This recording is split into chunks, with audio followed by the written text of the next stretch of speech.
We're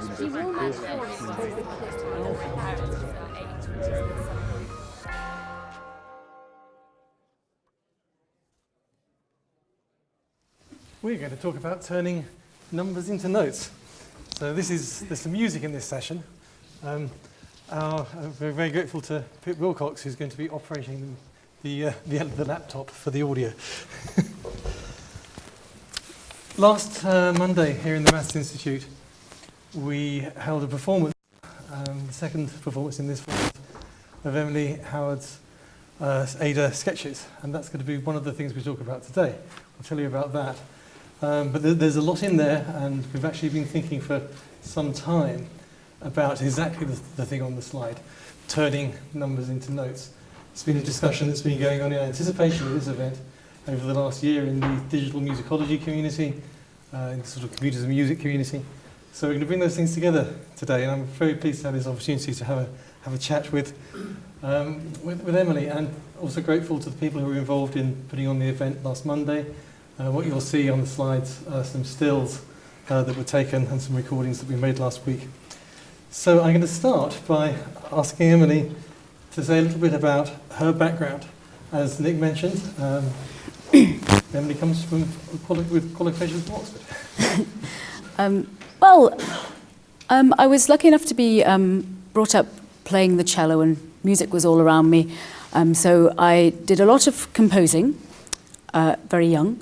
And I also enjoyed studying science at school and mathematics, and I came here to study mathematics and computer science. It was called computation in those days.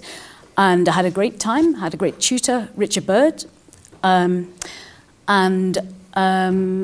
Yes, after that, there was something kind of missing, maybe. And I went back to studying composition. I did a master's in composition at the Royal Northern College of Music and a PhD in composition at Manchester University. And I'm still based in Manchester at the Royal Northern College of Music. So mathematics and computer science and music very relevant today. And I think there are many people in the audience who will resonate with these interests. I want to say a little bit about this note. We've seen footnotes already today. This one. Could you please put on the mics? Oh, okay. Yeah. Give me that one as well. Thank you. Sure. Okay, I'll put a mic next to my mic. So this is quite an important and well-known quotation from Ada Lovelace, supposing, for instance, that the fundamental relations of pitched sounds in the science of harmony and of musical composition were susceptible of such expression, and she was talking about operations and adaptations, the engine might compose elaborate and scientific pieces of music of any degree of complexity or extent. This is a very interesting statement, and it's the one that we've been discussing for some time. I came to this, incidentally, thanks to Betty Toole in the front row, because 5 years ago I was moving to Oxford and I was to give an inaugural lecture, and my theme was to do with machines and music, and I was at the Internet Archive in San Francisco, where Ted Nelson, the creator of hypertext, was presenting his autobiography. And I bumped into Betty, and I said I was giving this talk, and Betty brought my attention to this and gave me permission to use material from her book. Thank you very much. So it started for me 5 years ago in this discussion. Emily, how did you come to this? I think I came to know about Ada Lovelace in about 2008, and I was looking around for an opera subject, and a good friend of mine and colleague, Laura Tunbridge, who's here at Oxford now, suggested Ada Lovelace to me, possibly because of probably because of the mathematics and computing science background. And I went away and I read this sketch of the analytical engine, and I particularly was taken by this quote. I wrote the Aida Sketches in 2011, and also 2 orchestral pieces, a piece called Mesmerism and a piece called Calculus of the Nervous System. Excellent. And we have a clip of Mesmerism a little bit later on. So of that trilogy, this is Aida Sketches, this is a bit of the score. Could you tell us a little bit about how you came to do this particular piece? Yeah. So, Aida Sketches. Well, it's an opera sketch. So an opera, it's an art form that comprises words, music, and drama. And a sketch because, well, apart from the pun, Actually, it really is just a sketch. It's not finished. It's about 7 to 8 minutes long. And I wanted to try out several of the ideas that I was thinking about from reading about Ada and reading about her mathematics in particular. So the piece is based on a number of dramatic oppositions. First of all, there's Ada Lovelace, played by mezzo-soprano, and there's the analytical engine. And that is actually an instrumental ensemble. It's flute, clarinet, and percussion. You've got this. Then, of course, you've got the opposition kind of inside Ada's head. You've got her mother's influence, the mathematical, methodical, and moral, and her father's influence, famously mad, bad, and dangerous to know. And then something that interested me deeply, having read her notes, is a kind of representation in the piece of creative processes and the moments of discovery, kind of breakthrough moments. I find them very interesting, whether they are your own or original or not, when you're solving a mathematical problem or indeed kind of working on a piece of music and you have a click and something happens and you think, that's exactly how it should go. These moments interest me, and I was thinking it would be very interesting to try to put them into the music. And so I have, in this sketch, at the opening, I have Ada is literally working on an equation. I think I was looking at the note B as well, and I chose, I think it was 3 over 2 to the power of 36, and 36, composers have to make some decisions. 36 because she died when she was 36. So, and I worked through a kind of a text, thinking about what she might say in a very formal kind of way, as she worked on this equation and as she tried to solve it in the way it might have been solved if they could get the analytical engine to work. So that's what's happening at the beginning of this piece, and I think you might hear part of it. Just to say something about the instrumentalists, as she works, and this might be in her head or it might not be. It's for the audience to decide. Kind of the machine is beginning to work, and so she's solving the equation, and you hear. At first, you won't think of it as a traditional kind of music. You kind of hear just the odd, well, you see that the cymbal works and then something happens. It sounds very machine-like and very repetitive and algorithmic, and it really is, because I've actually taken what she's talking about literally, and I've used all of that mathematics in the music to create as algorithmic, as non-personal a piece of music as I possibly can for the analytical engine. Thanks very much. We're going to hear a clip of that in a second. Just to give a history of the performance we had last week, the format that Emily's now using isn't simply to have a bunch of excellent musicians performing this work, but it's actually to engage also a mathematician and the audience. And we'll come on to say a little bit more about that in a second. So that format was first it sort of explored in the Science Museum a month or so ago, although there have been previous performances of this work. And we brought it to Oxford, partly thanks to the support, this is thanks to our sponsors, of some music projects we have here. We have some digital musicology projects, in particular one called Transforming Musicology. We're very grateful to many sponsors here, and to the Maths Institute, and to the Bodleian Library, and to the Oxford Research Centre and the Humanities, and many others for enabling us to put on the visit last weekend. That project captured the content and it captured the audience reaction to the performances, and what we're exploring, for example, is did the audience receive, did they interpret, did they understand the performance differently after the mathematics had been explained to them. So look out for publications about this coming up. But meanwhile, let's have a short clip. All the clips we have in this session are just 2 or 3 minutes long, of the beginning of the operatic work. This is Rosie, who's a spectacular singer. Just to let you know, we haven't tested the volume.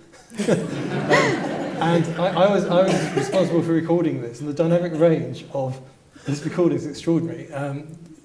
Rosie starts by speaking quietly, and I encourage everyone to read the libretto. It's really, really good. And then sings quite loudly, just so you know. Pip, could we play the clip, please? Pip with the clip.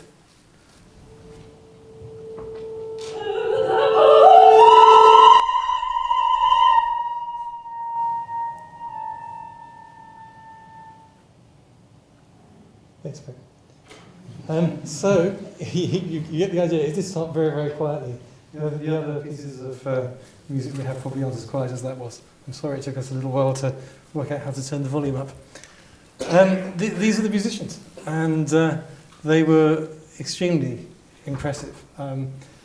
They made every note count. If we're talking about can computers produce music, and what's the role of the human in this? Well, one of the things that was extremely clear is these musicians were excellent. Do you want to say something about your excellent students, Emily? I wish you could have heard that a bit more clearly, because I mean, you'll hear it later on. They really are excellent, and they work very hard on performing it. They're all well, actually, Rosie, the singer, is an alumna of the Royal Northern College of Music, and then the other three are current students there. So we were very impressed during the evening. Emily got them to do some things which any musicians in the audience had to be seriously impressed by. There was getting the flautist to play in quarter tones, and getting two students to play 6 notes from one against 7 from the other without counting in. It was hugely impressive. They were excellent. I in particular spent time with the percussionist, and I'll come back to that. I think we're still having trouble hearing your voice. Do you want to point the microphone out of your pocket? Is it there? Yeah, I've got 2 microphones here. So the work is in some ways about mathematical discovery. And I like this quote I've taken from something you wrote, Emily, about this is an exploration of the musical solution to computation on the hypothetical analytical engine. Can you say something about that? yeah, so following on from what I was saying before, she's explaining. In the text, she works on that mathematical discovery, and the way I have represented that is that, not that you heard it, but she's speaking in this very formal way as she does the mathematics, and as she gets further into the equation, a solution, and she makes these discoveries, actually her voice, goes into a much more typically operatic sounding voice that you heard just there when she was singing To the Power of 5. And later on, she has a similar moment when she starts to think about whether or not the machine will be able to use notes instead of numbers. So this is her more visionary, like a cultural discovery. So I've represented them in the same way, vocally. As the piece continues, there's a real sudden moment in the piece where always Aida has been speaking or singing, and the machine has kind of been developing very independently. And then at one point, you get the machine takes over. It is independent. And this is a really crucial moment for Aida, because she kind of snaps out of the very formal approach, because the machine just goes and she has absolutely no effect on it. And at that moment, she's sort of thinking about, it's like a human versus machine kind of idea. Where would I fit in? What if the machine can compose the melodies? What about me? So, We'll hear that clip. I should just say, as we're talking about the mathematical discovery, one of the unusual things about this performance was we had a mathematician. So what's it like gigging with a mathematician? It's great, actually, because I've been working with Lasse. He's from the University of Liverpool, and I've been actually doing a Levi Humatis in residency there in the Department of Mathematical Sciences for the last 10 months.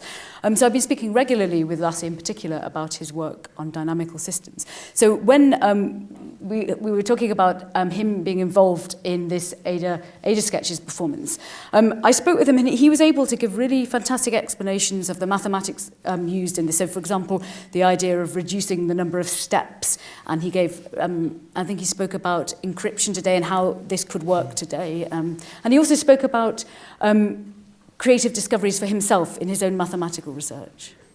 So we'll have a clip now from a couple of minutes further through the work, where the human-machine interaction, that tension is playing out. I'll just say one last thing. So the machine here sounds absolutely, completely otherworldly, and it's completely functionally derived, and it's in combat, if you like, with Aida when she comes in, and this is at her most lyrical. Good.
Thank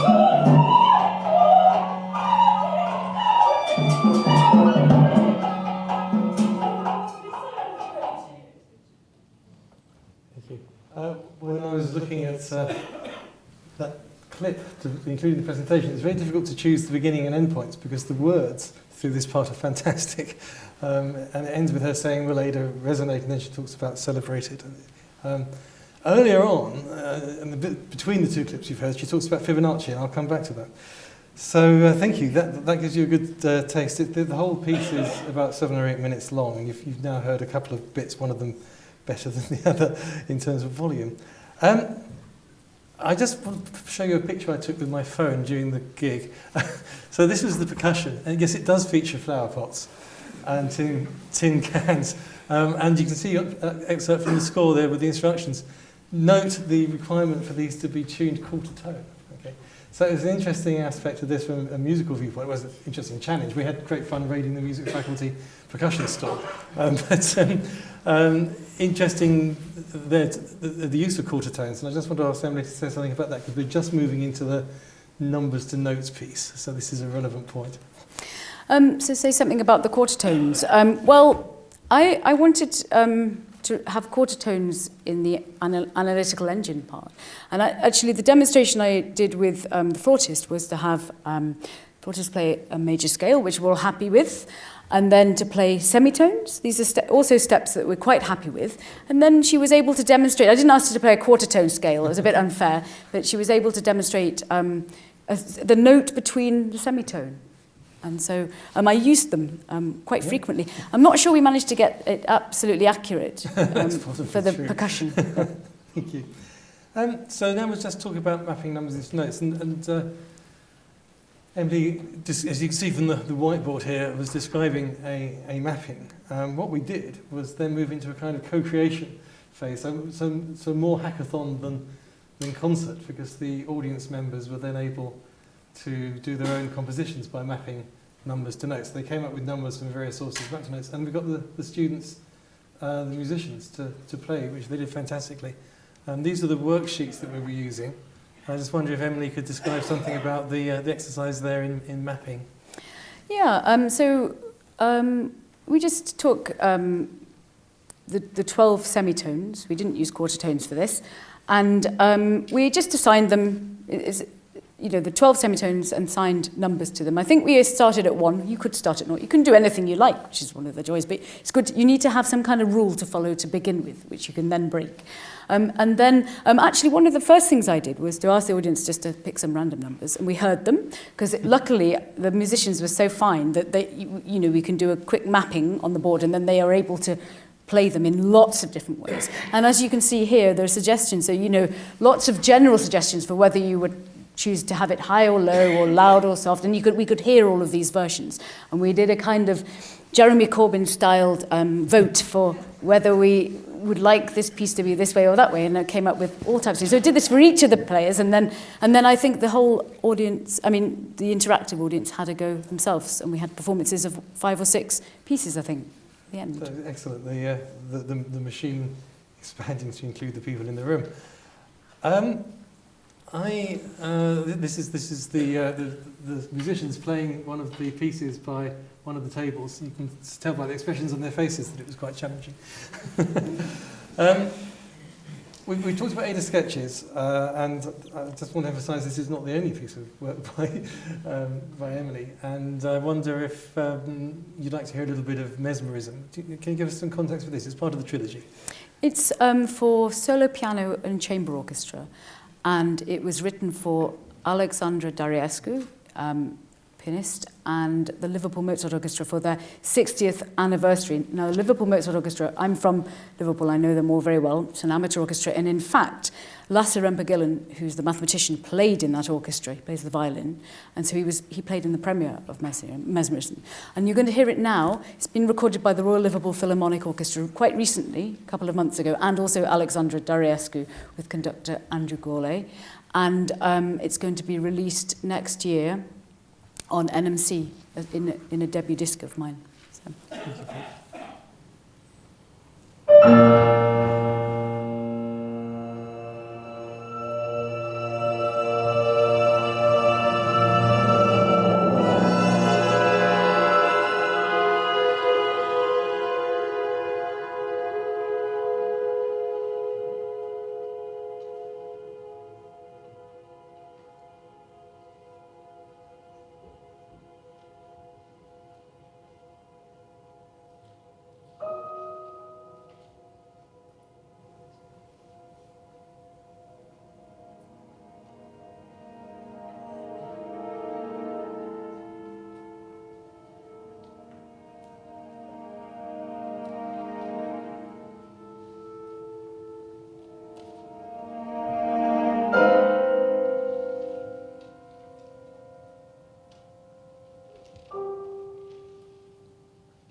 Now, and for something completely different to finish with. I mentioned we've been discussing this for a year in the sort of digital musicology community, and I've been doing a thought experiment with colleagues in that community. One aspect of it is, and I don't know how many of you are Doctor Who viewers, but one aspect of it is going back in time. So it would be a great episode to Babbage and Ada Lovelace and do a sort of what happens next. What happens if the machine had been built? What would Ada Lovelace have done? And we've had quite a lot of thinking about that, and that really makes us get our head back to what the music was like then, what were her interesting music, what could you do with the machine? And then the second part of the thought experiment is to say, well, what if you could put Ada Lovelace in the TARDIS and bring her to the present day? What would she make of computers today? So what we've been talking about at the moment has been quite historical. We've been quite embedded in 200 years ago. Just at the end here, I want to bring it forward. So first of all, I want to go back to that mention of Fibonacci. It's in the libretto. It's a number sequence you'll all be familiar with. I wanted to go through this process of what happens, what might have happened next. So maybe Ada Lovelace and Charles Babbage would have programmed the analytical engine to generate a sequence like this. And one of the interesting properties of this sequence, as many mathematicians will know, is if you use modular arithmetic, and I'll use an example here where we're using modulo 35, so this is like clock arithmetic, but 35 instead of 12. The sequence that comes out is a repeating sequence. Right? So it's a well-known mathematical property, and you have, depending on the modulus, you have a different length of that repeating sequence. So we explored that. And how do you do that? Well, you find an emulator for the engine. This is an emulator written in a programming language called Java, which some of you will know. That is a piece of code that I wrote that generates 2 Fibonacci numbers at a time. I'd be very happy to discuss this with programmers in the room. We can have a long discussion about whether I can call this an emulator or a simulator, because I'm not sure you can emulate something that's never been built. That generates, oh there we go, there's the trace of it running. You'll see some words there, mill, card, store, you've heard about all these things this morning. That generates a sequence like this. You'll recognise it starts with Fibonacci numbers. And then we have to do a mapping, as Emily just described. In my mapping, I have to confess to an accidental creative moment here. Whoops. I mapped C, note C to the number 1, forgetting that I was in modular arithmetic. So I really mapped B to 0. Turned out to be a really good decision creatively, but we'll come back to that. Let me show you what it sounds like to play that piece of music. And here's another error I made. The first sound I used when I was exploring this was a celesta, which turned out to be an instrument that hadn't existed until probably 70 years later. So I then used a harpsichord, which was a much better choice. I'd like to hear this, and then you'll hear, if you listen to this, see if you can spot something melodic going on, because I could hear that. I've listened to this, I walked to Cafe Nero, and by the time I got to Cafe Nero, I had a melody in my head, and I split the keyboard, and then just had the melody part. So if we get Pip to play, first of all, everything for a few bars, and then we'll just hear the upper part of it.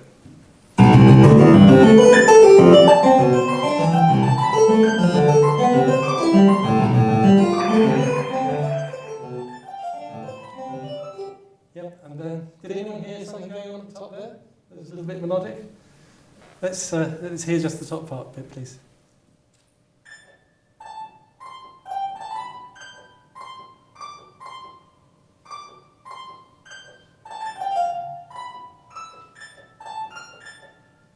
I quite like that.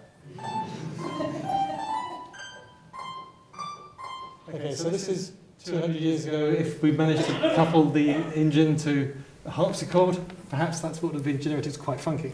Okay, go to the next slide, you'll see the TARDIS. So if we come forward to today, I just brought us to somewhere, I guess, 50s, 60s, Bill Evans style jazz. So what you're about to hear is what happened when I gave that theme to my jazz group. And what you have here is, it's a 5-bar sequence. You'll hear the chord sequence, and then that theme you just heard will come in on the vibraphone. Clara Would you play this, please?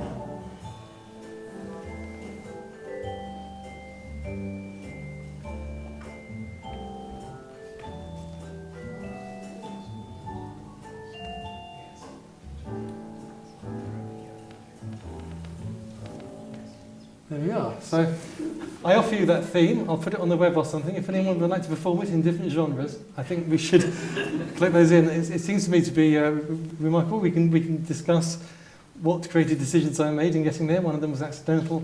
It put us into a mapping that started on B. Maybe it was Mixolydian. And then the second one was deliberate because I split the keyboard. And in fact, I've got versions of this with different instruments and so on. We'll close there. I hope you enjoyed that. We can demonstrate this and play other genres on our little display in the registration area if anyone's interested later on. I hope this has been interesting. Thank you very much. Thank you very much.